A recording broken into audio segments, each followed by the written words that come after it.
All right, so what's poppin', Big Headed fam? Thank y'all for tuning in to another episode of the Gotti and Beezy Show. It's your boy, Big Gotti. It's your boy, BZ Mac, and the handicapper assassin. Hey, shouts out to our sponsors, man, the Smokers Club, G Exotics, man. Thank y'all for rocking with us. Look, Beezy, jump into that news for him. Let them know what's popping this week. We gonna get right to it. I just want to say thank y'all for tuning in. Don't forget to like and subscribe. Yes, man. sir. We gonna kick it off today with FYBJ, man. So he goes back to O Block for his Peace Up, Guns Down movement, you know what I mean? Yeah. And that didn't end too good. I guess some people over there are still feeling some type of way in the old Blockians and shit. So they're just trying to run him out, saying, you want to come make peace with us, you got to go back and delete all your diss tracks and all those songs you dropped about our past young people dead. How you feel about that? I think they right. I mean, if you was dissing them back in the past and now you say you want some peace, I mean, the least you probably could do is just, take down all the stuff where you was dissing them. A lot of people, they try to have it one-sided just their way. And I think FYBJ Mane, he kind of wanted like that. No, that's facts. Because there's been too much bloodshed, way too much, you know what I'm saying, families hurt and people lost to just walk over there and think you could just shake hands and shit. But it's a good look that he went and at least tried to extend that olive branch and shit, you know what I mean? I still ain't seen the songs, the diss songs come down yet. Nah, so he felt some type of way if they told him, you know what I mean? But they should be telling them things like that, because if we're going to push peace, you got to understand, man, this is, that shit should be all erased from history, man, if you're really serious, facts. You know what I mean? And like I said, there's way too much bloodshed and people lost. So it's going to take a lot to even, you know what I mean, make that better, you know what I mean? Yeah, I think that it's also dangerous. I will speak on that. No, for sure. I think it's real dangerous that he's going over there and, trying to make peace and stuff like that, because it could take one little crash out, to end his life. And I don't even know if it's really worth pushing peace like that. You know what I mean? Putting your life, in danger. And you see how they treated him. So obviously they don't feel the same way. It looked like somebody was going to come around the corner any second and get on him. And he felt that, because even I felt that through the screen. But I commend FYBJ Mane for even trying to do that, you know what I mean? Extend that olive branch and try to get everybody on the same page, but it's going to take a lot, you know what I mean? Yeah, it's going to take a lot more. That's a touchy situation. Then you got a lot of people that died, you know what I mean? So they looking at it like, it's a lot of our dead homies over here. They rolling over in their grave, just even letting you come over here. But they try. I mean, I give it to the O Block dudes. At least they trying. You know what I mean? No, yeah, like some of them are with it. They let them come through, but the other people, like you said, it's deep. Yeah, if the wrong people was over there, he would have been resting in peace. Because there's a lot of people that don't want to hear that peace stuff. They got their cousins and uncles and brothers dead inside the cemetery, so they no. And like you said, the beef and the war is still going on as we speak. This ain't LA, right? It's not like where you got big homies that can stop everything, and if you make some calls, if you get out of the lines with that shit, then the big homies gonna take everybody out. They're gonna start taking people out. I don't think it's like that in Chicago. Nah, for sure. And then especially after Dirk just went down, everybody's on edge. Yeah, they don't want, you know what I'm saying, none of that shit. But shouts out to FYB J Mane for even, you know what I mean? If you're trying to push peace, maybe one day it'll work. I'm not sure, but I know one thing: he better stay safe, because some people, they're gonna crash out if they see him. Nah, because I think he really realized what he did, because he even walked away and he knew, like, I seen him in the car. Did he start crying, or was that fake? Yeah, I think he started crying because he knew he fucked up, but it's so deep in his heart he wants to push that peace. But it's like you gotta take care of the, you know what I mean? Yeah, that's a cold situation. Yeah, man. But shout out to everybody we mentioned, O Block, FYBJ Mane. Yeah, best of luck to all y'all. And we gonna keep it rolling, man. Let's talk about this Plies lawsuit against Soulja Boy and that female artist. I guess they stole like a little Nitty beat, or Nitty let them use a beat that Ply already used. But like producers and shit, they be doing that. Like, yeah, for sure. That's the tricky part about it, because sometimes the producers sell the beat to more than one person, or they give the beat to somebody else for free and be like, you can rock on it, you know what I mean, and just give me my producer credit. Yeah, because even I've been through shit like that. Yeah, so me too. So it's kind of tough. But if Plies feel like Soulja Boy stole the beat, then he got every single right to sue him. And you guys are both professionals, you know what I'm saying? You could hit up Plies and ask him, hey, did you get on this beat? Is it clear? But nah, he wants to go behind people's back. I heard the little loop. The loop sounds real. It's a real catchy loop. So I see why people wanted to use it. You know what I mean? It's a dope beat too. So I don't know. But I see where they could get it confused, because Ply already used it and he's giving it to Soulja Boy, and it's like a real gray area, because the producers, they be like, not necessarily like picking sides, but they know exactly what they're doing. You know what I'm saying? Yeah. They know who already used the beat, and if you didn't want to tell them, it's like some bunch of weird shit.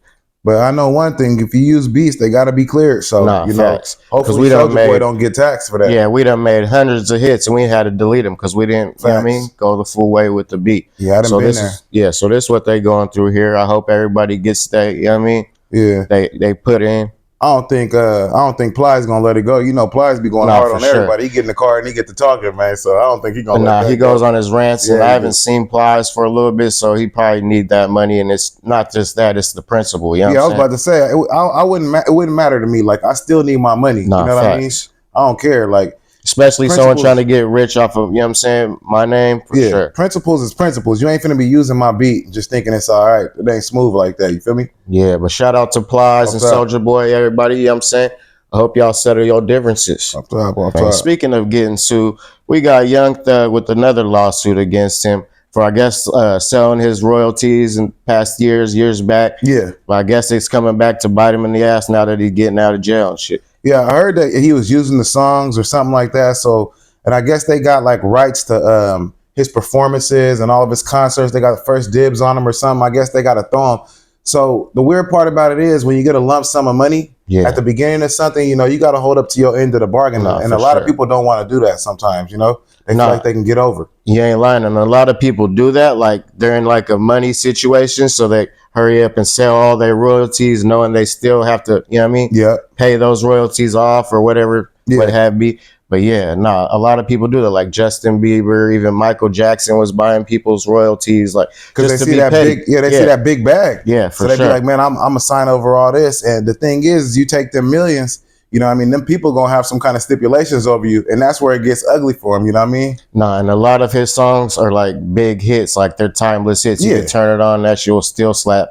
He can make it in like 2010. Like what's that one? Lifestyle. Yeah, Lifestyle. Stoner Life, all those hits, and those are probably what they're talking about because that was at the beginning of his career. If I was gonna buy something, that's the ones I would buy: Stoner Life, for Lifestyle, those big songs with him and Rich Homie Quan. Of course, it's that song worth more because Rich Homie Quan on it. But you know, he was probably going through some legal fees and probably had to make a quick bag to take care of this. I understand that, but you gotta, you also gotta hold up your end of the bargain too. You know how it works. Yeah, and it just came at a wrong time, like fresh when he just got out of jail, so they trying to throw another, you know what I mean, smudge on his name to try to set him back a little bit. I think he probably been knew that. It was just gonna come back. Got served in jail, and now it's just coming out. You know, they trying to make a big deal out of it because he ain't probably holding up his end of the bargain. For sure. Know, especially when it comes to them shows. You know, the shows is where they make all the money. So if they got first dibs or rights, I forgot how they wrote it in the story, but if they got like the rights to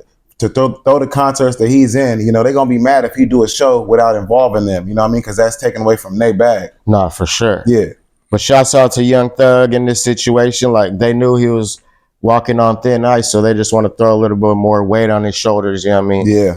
But yeah, hopefully you take care of this, man, and get back to it. Best of luck to you. Hopefully you got the money. I mean, sitting in jail all that time. For sure. I know he had his lawyers fully paid for, so hopefully he got the and not just that, like all his money and his streaming still going on while he's in behind those walls. So yeah, I know he made a couple million while he was in there for sure. Yeah. What else you got up for us, Pete? We gonna end it off with your boy Lil Baby, man. Mm-hmm. So I've been hearing he's been going to college, but I didn't know he just graduated from Harvard, man. So that's a good look. Yeah, you know what I mean? Because forwarding or progressing in your education, you know, that's what you need to do in life. A lot of people think that, you know, school ain't important. Facts. But even if you're rich, it's still important. Let me see that light. Yeah, it's still important. And some people, they don't have the luxury to go to college when they're younger, you know what I'm saying? Yeah. But now he has the means and he has the money, he, you know what I'm saying, do whatever he wants. So you know what I'm saying, I commend him for even going back to school, sharpening his mental, getting his degree, and really going back and doing what he didn't get to finish, you know what I mean? Yeah, it ain't never too late to sharpen your sword, you know what I mean? So shout out to your education, you know, progressing your thinking, you know, I don't know if he went for business, but that would have been smart. Yeah, you know for what sure. I mean? But whatever he went for, you know, just to and he's smart already, so yeah, whatever you can't make that much money without being smart. You know what I mean? Sure. We know so that. I get it. He probably needed that extra mental just to have that extra leverage over people. You know what I'm saying? Which is a good, because he's from, you know what I'm saying, coming from the streets, the people try to get over on you, and you know what I'm saying. get you into mislead you some shit. And you know, when you don't have good credentials, right? Like sometimes, like you said, you can't get into them certain places because you ain't got the credentials. So people ain't really respecting, no matter how much money you got, some people just ain't respecting your word because you ain't got the credentials they got. Nah, and that's fact. So I'm glad he really went back and handled his business, stood on business, you know what I mean? He didn't just let all that money go to his head. I'm a rapper now. I'm just going to sit here and reap the benefits. No, he went back to school. He can afford to go to Harvard. So, you know what I'm saying? He went to Harvard and he did it. So, shouts out to Lil Baby, though. So, you know what I wanted to bring up, too, man? Shouts out to Baby, too, Lil Baby. Yeah. That Mike Tyson, Jake Paul fight, man. So, what you think about that? Like, do you feel like they was really chunking him out there, or... I think the first 2 rounds was serious, and then I seen some shit like Mike was going too hard. They went to the ropes, and Jake Paul like grappled him and said into his ear like, "Do you not want to get paid?" And ever since then, like Mike was just looking like a stiff dummy, just barely could stand up. You know what I mean? Yeah. He stopped hitting he stopped hitting Jake Paul so hard and all types of shit. So it was a clown show to me, but everybody said that like Mike's gonna go in there and roll over and shit. But it looked pretty good the first 2 rounds. But yeah, them first 2 rounds they look good. It looked like one of them was about to get knocked out, but then all of a sudden, for sure, like you felt it. That the fight before that, the Amanda Soriano and Katie Taylor, was way more entertaining. Fight. Not even that, even those prelim, the other TikTokers and shit, they was going at it too, like. Those was way more better fights than the shit we had. And then the streaming, the Netflix, you seen how it like I told you, it was going to glitch and shit. You brung it up too. You was talking about, man, you think it's going to be able to hold up to all them people, you know, and it wasn't able to. So I don't know who else. Thinking it's because I said that, but nah, I've been like, I had that feeling. Yeah, because it always does. Yeah. And then 8 to 10 million people watching, that's a lot of people. Now, pay-per-view can handle it. They've been there, done that. You know what I mean? But they got the power, yeah. They got the like you said, to reach the masses and shit. Up top. They the ones, they the kings of this shit, you know what I mean? So, and that wasn't just a bullshit fight. It was a big money grab, not for just them, but for everybody throwing it. MVP, Netflix, they raking in cash. That's 20 million. Yeah, Mike that's Tyson why what's his name? Jake Paul said, I'm gonna give Mike Tyson, he's my uncle, I'm gonna give him 10 mil just for nothing. Yeah. So you know they had something planned. That shit don't even sound right. I think and Mike felt like, my bad. I feel like it was WWE or something. I think it was all scripted from the beginning. But like I said, the first couple rounds looked nice. You know what I'm saying? It looked like Mike was, you know, trying to get in there a little bit.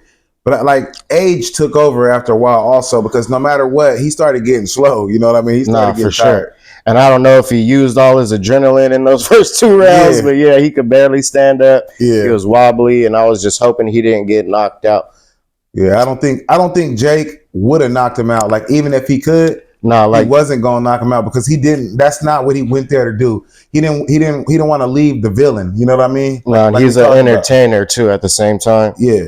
But one thing you don't want to do is knock out Mike Tyson. We talked about it. Remember, everybody gonna be trying to fade him. But you said that. Didn't you say Tyson got a lot of people want to fight him now? Yeah, Tyson got a lot of people sticking up for him now. But I think Jake Paul just. Signature to fight with Speed, I Show Speed, which don't make no damn sense. But Jake Paul and I Show Speed? Yeah. That's a waste of time. So I guess Speed said he'll knock out Jake Paul. So they fighting for like 10 million. I don't know if that's true, but we'll see. You know what I heard Floyd Mayweather say? He said, until Jake starts fighting people that really is somebody, and Jake talking about, I want to fight all these people until I get a world title. It's still, until you start fighting people that's really credible, ain't nobody going to take you serious. And as soon as you get in the ring, like Floyd Mayweather said, with a real boxer that train every day, and you know what he said? He said he gonna take Jake Paul head off. Career over. Nah. They said put him in the ring with Canelo, and what's his name said he won't even do that. No, he'll get knocked out. He said I won't even fight Canelo. So it's all talk with Jake Paul for sure. Yeah, why would he? Canelo hit too hard. You know what I mean? But somebody gonna come up and challenge him to a fight, and I hope them saying he meets his match. But until then, man, we gotta watch the circus. Facts, man. That's all it is. Shouts out to Mike Tyson, Iron Mike, man. You still the greatest. Don't let none of that shit fade you. You know what I'm saying? What's up? Jake Paul's just an opportunist. Any opportunity he gets, he takes. You know what I'm saying? If it's I Show Speed, like this, it's getting embarrassing. But he's just trying to get as much money as he can. He ain't even taking it serious no more, bro. But shouts out to everybody we mentioned for facts, man. This was a dope show. Yeah. Hey, thank y'all for rocking with us on another episode of the Gotti and Beezy Show, man. It's your boy Busy Mac and the Handicap Assassin. Yes, sir. It's your boy Big Gotti. Until the next one, y'all stay safe out there and God bless, man. Let's get it.